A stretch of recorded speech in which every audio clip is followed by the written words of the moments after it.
नमस्कार, शंखनाद में आपका स्वागत है। दलित नेताओं के बीच एक कंपटीशन चल रहा है। कंपटीशन किस बात का? कि पॉलिटिकली वो कैसे अपने आप को एस्टेब्लिश कर पाएं। वो इस बात का कंपटीशन है कि उनके साथ दलितों के अलावा कौन कौन से जुड़ सकते हैं। जो पुरानी पार्टियां हैं, यानी कि रामविलास पासवान की पार्टी, वो पार्टियां जो कि कहीं किसी सरकार में रह चुकी है, जैसे मायावती की पार्टी, इन पार्टियों को धीरे धीरे ये समझ में आ गया था कि दलितों की राजनीति करने का मतलब निगेटिव पॉलिटिक्स करना नहीं है। दलितों की राजनीति करने का मतलब पॉजिटिव पॉलिटिक्स करना है, यानी दलितों का उत्थान हो, सवर्णों के साथ सामंजस्य हो और सारी जातियों का मेल जोल हो, उसी के साथ वो आगे बढ़ सकते हैं। ये बात जब मायावती ने समझा तो उसके बाद उन्होंने एक नया सोशल इंजीनियरिंग, यानी कि नया सोशल इंजीनियरिंग डेवलप किया और दलित ब्राह्मण एकता के नाम पर उत्तर प्रदेश की मुख्यमंत्री बनी। फुल फ्लेज मुख्यमंत्री, अकेले पार्टी में, अपनी ही पार्टी के बहुमत के साथ, और पूरा टर्म पूरा किया। 5 साल मुख्यमंत्री रही। यही सोशल इंजीनियरिंग का नतीजा था। सतीश चंद्र मिश्रा उनके सलाहकार हुआ करते थे और इसलिए मायावती को ये लगता है कि जो पहले शुरुआती दौर में काशीराम के समय से वो जो आक्रामक पॉलिटिक्स करती रही, जिसमें तिलक तराजू और तलवार, इनको मारो जूते चार, ऐसे नारेबाजियां किया करती थी, उस समय की पॉलिटिक्स में बदलाव की जरूरत है। दलित वोट के आधार पर आप छोटी मोटी सफलता तो पा सकते हो, यानी सांसद बन सकते हो, विधायक बन सकते हो, 10-20 सीटें ला सकते हो, लेकिन उससे ऊपर नहीं बढ़ सकते। ये लंबे समय की राजनीति के बाद मायावती ने समझा। ऐसी ही स्थिति रामविलास पासवान की थी।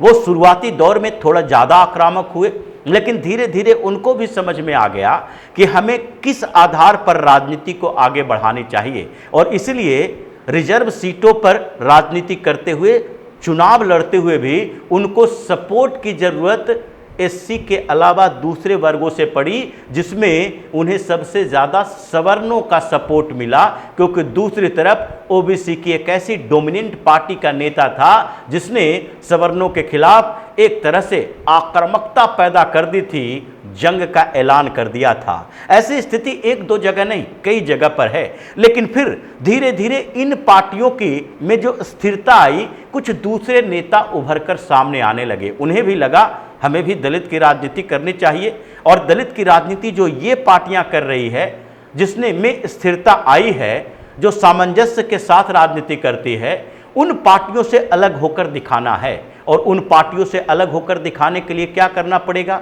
मनुवाद से आज़ादी, ब्राह्मणों के खिलाफ पोस्टर, उनकी बहु बेटियों की इज्जत के साथ खिलवाड़ वाले नारे, उनके साथ ऐसे अभद्र भाषा का उपयोग करना, गंदी गालियां देना, और उसी राजनीति को आगे बढ़ा रहा है ये चंद्रशेखर रावण और उसके इर्द गिर्द के कुछ समर्थक आजकल जो सोशल मीडिया के ऊपर भी आक्रामक हो गए, और जिसमें कहा जाता है जातीय स्थिति को बदलना है, रिजर्वेशन खत्म करना है, और अगर जाति व्यवस्था को खत्म करना है तो दलितों को ब्राह्मण लड़कियों से, भूमिहार लड़कियों से, कायस्थ लड़कियों से, ऐसे राजपूत लड़कियों से शादियां करनी पड़ेगी ताकि उनके नस्ल बदल जाए। ऐसी गंदी टिप्पणियां हैं। ये छोटी मोटी बात नहीं है, और ये ऐसा भी नहीं है कि ये वो लोग कह रहे हैं जो सामान्य तरीके से सोशल मीडिया का इन्फ्लुएंसर है।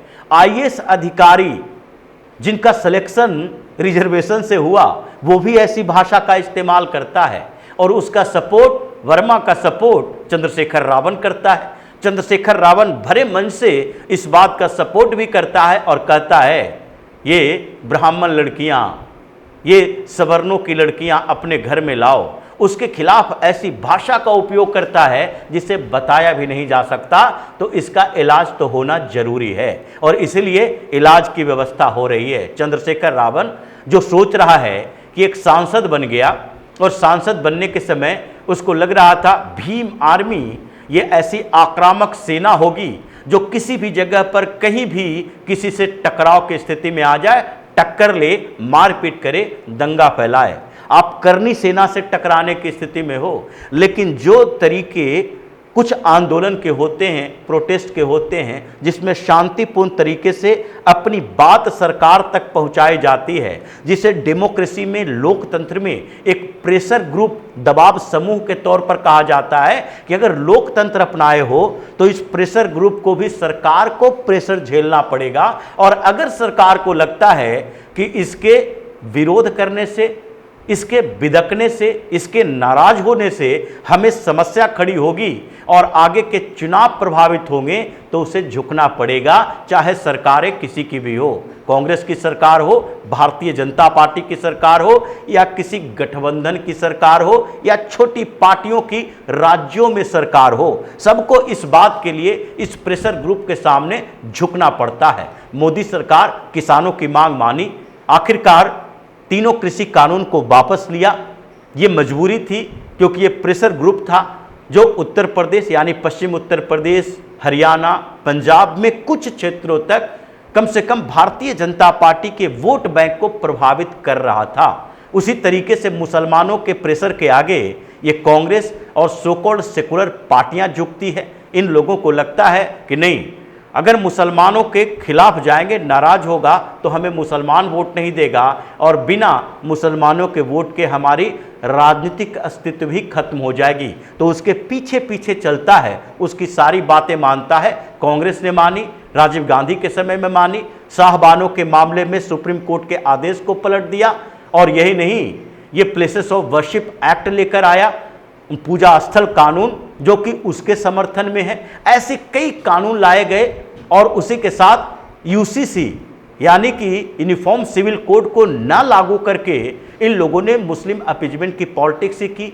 लेकिन अब ये स्थितियां दलितों की कुछ पार्टियां, कुछ नेता, कुछ इन्फ्लुएंसर के लिए आ रहे हैं कि जो चारों तरफ घूम घूम कर आक्रामकता नहीं बल्कि घृणा, नफरत का माहौल पैदा कर रहे हैं। ये उसी मनुवादी वाली बात करते हैं, 2000 साल पहले की एट्रोसिटी वाली बात करते हैं, लेकिन उसके लिए कोई तथ्य इनके सामने नहीं होता, आंकड़े इनके सामने नहीं होते।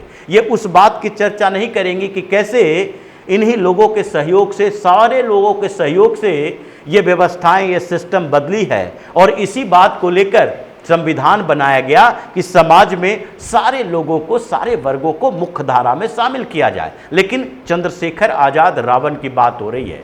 ये पश्चिम उत्तर प्रदेश में नगीना का एक सांसद, और जो इन दिनों ऐसी स्थिति में है कि उसको लग रहा है कि उत्तर प्रदेश के सबसे बड़े दलित नेता बनने के लिए उसे मुसलमानों का सहयोग और दलितों का सहयोग चाहिए, सवर्णों का सहयोग नहीं चाहिए। कुछ ओबीसी की जातियों का सहयोग ले लेंगे और सबसे बड़े दलित नेता के तौर पर उभर कर आएंगे। उसका इस अवधारणा ने उसे और आक्रामक बना दिया है, और जिसके कारण अब ये चीजें चल रही है कि उसके पास, तो उसकी पार्टी के पास, उसके लोगों के पास एक हथियार है, SC/ST act, schedule caste schedule tribe prevention of atrocity act, जिसका दुरुपयोग गांव-गांव तक में हो रहा है। और अगर रावण के पास एक हथियार है तो हथियार दूसरे के पास भी होना चाहिए। ऐसा नहीं है कि रावण केवल SC/ST एक्ट के आधार पर उसका दुरुपयोग करके या करवाकर वो उन लोगों की आवाज़ों को दबा सके जो कि उसके खिलाफ और उसके इन आक्रामकता के खिलाफ, अभद्र टिप्पणियों के खिलाफ, उसके गाली गलौज के खिलाफ उसका इस्तेमाल कर रहे हैं। जो उन लोगों को अगर दबाने की कोशिश की जा रही है तो इधर से भी चंद्रशेखर रावण के उस व्यवहार के खिलाफ एक बड़ी एकता पैदा हो रही है। अब चंद्रशेखर रावण टारगेट पर है, और रावण टारगेट पर है तो ये उसी तरह का घमंडी रावण है जैसे रावण की लंका हनुमान और राम ने जलाई थी। अब वो उसी आधार पर, उसी तरीके से आ गया है जिस तरीके से लालू प्रसाद यादव को लगता था ओबीसी की राजनीति करने में हम एक वर्ग को पूरी तरह से इग्नोर करके रखेंगे, उसके खिलाफ बात करेंगे, गालियां देंगे, और उसका नतीजा हमें सत्ता मिलने तक के रहेगा। तो वो आधार भी उसका गया, और उसके बाद स्थितियां ऐसी आई कि लालू प्रसाद यादव की पार्टी अब 10-20 सीटों के लिए तड़पती है, सीटें मिलती नहीं, सत्ता कोसों दूर आ गई है। लेकिन अब रावण के खिलाफ जो चल रहा है मुहिम, उसमें अब उसकी एक एक टिप्पणियों, एक एक बदतमीजी, एक एक गालियों का जवाब कोर्ट के माध्यम से दिया जाएगा। तीन तीन तरीके से उसके विरोध का आधार बना है। पहला लीगल बैटल, यानी कि अगर वो कहीं ऐसी भाषा का उपयोग करे तो उसके खिलाफ केस करो, और केस अलग अलग जगहों पर करो, ताकि रावण केवल पश्चिम उत्तर प्रदेश में न घूमे, बल्कि उसे असम भी जाना पड़े, उसे तमिलनाडु में भी केस की पैरवी करने जाना पड़े, उसे केरल भी जाना पड़े, और उसे नॉर्थ ईस्ट बिहार हर जगह पर जाना पड़े। और इसीलिए अलग अलग इलाकों में इसके टिप्पणियों के खिलाफ केस करो। दूसरा, विरोध का आधार तैयार करो। अगर ये जनसभा में कुछ ऐसी बातें करता है तो उसके बाद इसकी रैलियों में, इसके आने जाने वाले लोगों में काले झंडे तो दिखाना ही पड़ेगा, इसका विरोध तो करना ही पड़ेगा। आक्रामक इसके खिलाफ उसी तरह से होना पड़ेगा जैसे ये सवर्णों के खिलाफ आक्रामक बना हुआ है। और तीसरा आधार ये राजनीति में होता है, राजनीति में अलग थलग करने की कोशिश है इसे भी, क्योंकि इन्होंने जिस तरीके का इस्तेमाल किया और जो इन्होंने जवान खुला है और जिस तरीके से सोशल मीडिया पर एक घृणा पैदा कर रहा है, ग्राउंड में घृणा पैदा कर रहा है, दलितों को उभारने के नाम पर सवर्णों के खिलाफ आपत्तिजनक बातें कर रहा है, गाली गलौज की भाषा का इस्तेमाल कर रहा है, इसका पूरा इलाज जरूरी है और इसलिए इस इलाज की पूरी तैयारी हो चुकी है। तो इसी तरह की खबरों के साथ फिर से हाजिर होंगे, तब तक के लिए बने रहिए हमारे साथ और देते रहिए हमें सहयोग, ताकि इसी तरह की खबर हम आपके लाते रहें। धन्यवाद।